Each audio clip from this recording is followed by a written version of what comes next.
I told one guy that. He tried to tell me that was for, like, when people leave their babies in the car. Like, you know, like when you go out and you're like, I cannot remember if I brought my baby today. And I don't want to walk all the way back and check. Like, what if it's not there? If it's not there, I'm going to look like a jackass in front of my friends. I wish I could check secretly without everybody knowing. Here's my method for if someone's gonna hide in my car and kill me. It's a huge fear of mine. So what I do is right when I start my car, I have Journey, Don't Stop Believing in my CD player. So right when I start it, it's right on the Don't Stop Believing part, because that's a great song. Like, you commit a murder to that song. That is that good of a song. That guy would want to, and then he would like just be furious. He'd just get up and be like, look, that's a really good tune, all right? You got me. And then he'd climb up front with you, and you become friends. And that's just a neat story. How do you know Dennis? Dennis, he was a murderer. Turns out, pretty big Journey fan. Actually a good guy once you get to know him. He's good. He's a good guy. Thank you. Bunch. I fly all the time. I was going through security recently, and this lady in front of me told the TSA agent that she was nervous about standing in like the X-ray machine. And then the TSA agent goes, well, it's a lot safer than that plane you're about to get on. All right. Like, what plane is she about to get on? Do you know something about that plane? Like, why would you say that? Have you ever, like, got on a flight and just looked at everybody already on it? It just looks like a group that would go down in a plane crash, like, for some reason. You're like, I feel like I've seen y'all before. I had a pilot tell us right before we take off that he was retiring, and this was his last flight. You're like, just say that when we land, dude. We'll be the same people, you know? Like, why are you putting this much pressure on this flight? He's basically just like, either way, this is my last flight. So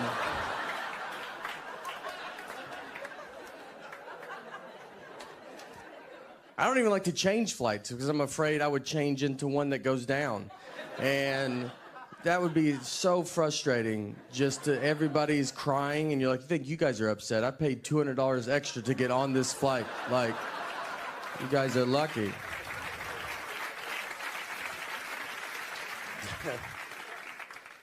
Yeah, it's like a different book that I had. I'm married as well. I've been married for 5 years now. It's getting pretty serious. So yeah, I've been with my wife actually since I was 21, and I'm 32. So I've actually never dated another girl. I realize I have no dating jokes though. You know, and like I have like one. Like, hey, you ever go on your first date ever with a girl and marry her? Did nobody? Nobody? Don't try to other people. My wife always tried to test my love, too. Like, she asked me recently if I would take a bullet for her. And, yeah, like, for one, first of all, she runs with a pretty rough crowd, so it's probably going to happen. So I, like, had to think about it, and I told her yes. But, like, honestly, the only reason I said yes was because, all right, like, I don't know how fast a bullet is, like, exactly. But it's, like, pretty fast, right? Like, you don't hear a gun go off, and you're like, oh, I should get over there and get in front of that, right? So all I gotta do is like stand there, like she'll get shot, right? So she'll go down. I just gotta dive immediately after she goes down. So she goes, I go. I'll be like, did I get it? I'll feel around. I know her. She's gonna be pissed at me about it. And she's gonna be like, no, you didn't get it, like you get nothing. I'll be like, oh, great, we're in a fight now. All right, well, maybe that wasn't reasonable to ask me to do. Did you ever think of that? It's a bit unrealistic, all right? How fast do you think I am? If you want to ask a realistic question of someone to protect you, you should be like, hey, would you take a sword for me? That's much more realistic. You're going to see a sword. If you ever get stabbed by a sword, you knew you were near a sword for at least half an hour. No one pulls a sword out. You're like, I didn't know you had that sword. No, everybody knew, all right? Sword people were the worst. And I live near Montreal. I've been here a few times. Last time I was here, had a bit of a too much of a good time. Is that how you should say it? I was staying here at the hotel, got super drunk, and locked myself out of my hotel room completely naked. And I remember getting all the way out, and then I hear the door shut, which is the most boring noise I've ever heard in my entire life. So I'm standing there, I'm like, what are you gonna do? And I was like on the 7th floor, and I was like, oh, window, I'll just jump out of that, you know? That's easier than talking to my wife about this. And I looked to the left, and there was a cleaning lady, and she's just staring at me. And I'm just like, doing here? And you know why she's there? Because it's like 11 a.m. That's why she's there. That's how far in the day it was. And I looked at her just like, you know, what are you gonna do? Like, this happens to the best of us, right? And she was like, doesn't. It's never happened before. And I don't even have the worst. I don't have like a body either that's like, you're welcome. You know what I mean? Like I did her a favor. I was like, come on, it's your lucky day. All right, take it in. I do Seattle, and if you've ever been to Seattle, Mount Rainier is near Seattle. That's what they call it that. And I don't know if that's true, just so y'all, it felt like y'all took that like, yeah. So we were going out to Mount Rainier, and I was with a buddy of mine. And Mount Rainier it's the 3rd biggest mountain in America. It's a good one to go to. I don't know who number 1 or number 2 is, but maybe one day it will be number 1, you know? Do mountains keep growing? I don't think we know that yet. It's a good time to see it. It doesn't have the attitude of a 1 or a 2.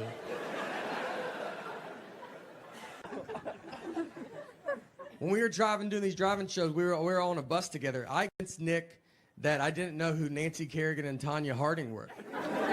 Nick is learning this, that I do know who they are. He's learning right now with you. I never told him. I absolutely know who they are. He brought all his references are just 90s sports references. He only can reference the 90s. And so he brings up Nancy Kerrigan and Tanya Harding, and I was like, who's that? He's like, what? You don't know who they are? And I was like, I don't think anybody knows who they are. And he was like, a huge story. It was like figure skating is like a mafia hit. I was like, I've never heard this, dude. Don't you think I would have heard it? I mean, I was like, no one knows this. He's like, he's losing his mind. I go, they should make a 30 for 30 if it's that. They did.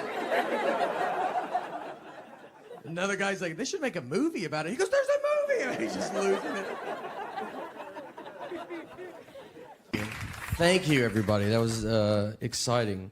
You know, it felt good. All right. Some people. And we were married, and me and my wife were in Nashville last summer, and we went out on the lake with some of our friends, and we were down in the water, and there was a guy in a boat, like right next to us, and my wife was like, oh, that's my ex-boyfriend in that boat. I didn't know who he was. She didn't have to say anything at all. She was just basically like, are you having fun? Because I would like to put a stop to that and make you stare at this guy the rest of the day. So I'm staring at him, and then I look at her, and she's staring at him. I feel like she's staring at him to see what her life would be like if she didn't marry me. So I started staring at him because I was like, I'm gonna see what my life would be like if I didn't marry her, you know? We were both putting so much pressure on this guy, and we have we went out of the breakfast. They have the breakfast buffet. So we're all going through it. This little girl's in front of me, and she has waffles. So she gets a waffle, and there's a coffee pot worth of syrup on a plate. So it's like you pour it, and then you leave it back on the plate, and then you go and eat your breakfast. So she gets the syrup, and she just takes it to her table. So now the syrup's gone. And I see this happen, but no one else does. So I'm hearing other people go through, and they're asking where the syrup's at. And it's starting to become a problem.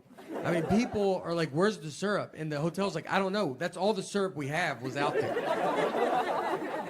I know where it's at, but I'm not trying to get involved, you know? I didn't wake up and just think, I hope I get to talk to everybody this morning. I mean, when you roll out of bed, you're not like, I hope I'm about to get in the thick of it down there. So I'm just trying to say stuff as I walk by people. I'm like, maybe someone took it to their table. Look around, maybe. I just like keep going. You see that little girl's table over there? Maybe they have it. And no one's picking up on this, so I have to go get it. And this girl's sitting with a bunch of her friends. So I go over to them. I was like, hey, can we get that syrup back? That's kind of for the entire hotel. And They go, whatever. All of them just blew me off. And then the father in me kicks in. I go, all right, well, just a heads up, just so you guys know, I did nothing wrong, and you guys have ruined breakfast for everybody. I don't know if you've ever eaten out in public before, but do you see me over here with a tub of eggs? Do I have all the eggs? You did everything. And for some reason, you thought, I bet this is all my syrup. And where are your parents at, you know? A couple of them started crying. Felt good, to be honest. I was away a little bit. I like to practice on other children, you know, my discipline. Look, in all seriousness, I don't know. I was going through a small airport like recently, and like so they just had like the metal detector, and so we go through, and guy in front of me, it beeps, and then they asked him, they're like, "Hey, do you think they're like, do you have anything metal on you?" And he was like, "My keys." He's like, "Do you think that would do it?"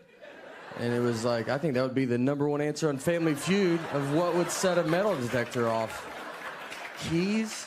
We thought he was gonna be like his knee or something. He's like, keys, do you think? You're like, let's just try it without it and see what happens. When you're married, fighting is open 24 hours. Anytime. We got in a fight. So we would go watch my dad do magic at the Wilson County Fair, which county fairs are great. If you've never, they're still going around. I don't think the government knows about them, but I mean, we ride these rides that were on the interstate an hour ago.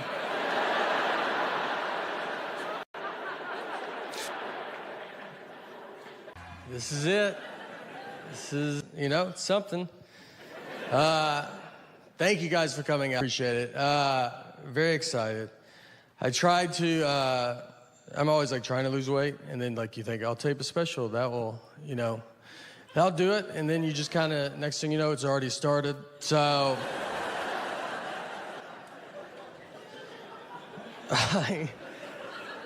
I had a thing that happened that I do. It was like, I got to get it together. Like, I like to golf, and so I would sometimes bring clubs, and I'll golf on the road. And so I was in Florida, and we go golfing.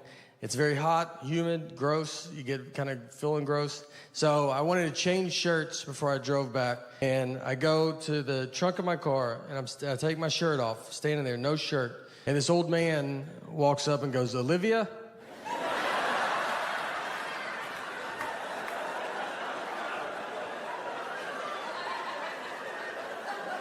I had to turn. I was like, "I'm sorry." What did you say? I'm sorry.